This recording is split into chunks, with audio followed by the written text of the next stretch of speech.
Il sentiero Brigata Lucca, anche chiamato itinerario dei bunker, parte dalla chiesa di Santa Croce a Nervesa della Battaglia.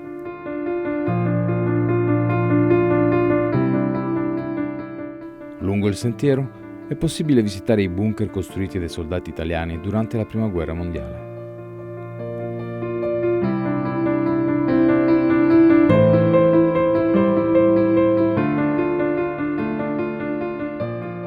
Si tratta di un totale di 6 bunker situati in un raggio di 1,5 chilometri.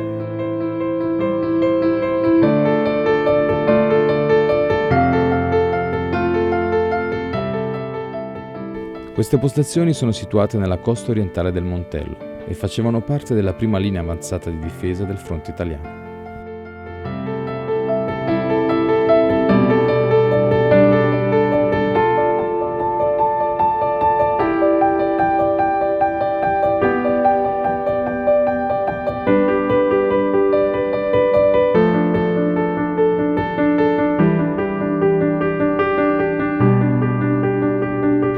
Il Montello è stato scenario di numerose battaglie contro gli austriaci ed è possibile vedere su questo colle numerosi segni della guerra.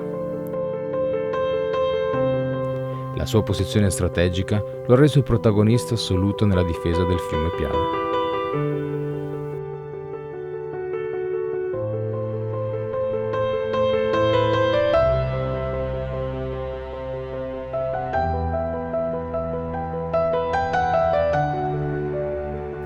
La mappatura e il recupero dei bunker sono stati realizzati dall'Associazione Battaglia del Solstizio e dagli alpini, che hanno anche autofinanziato la quasi totalità dei lavori.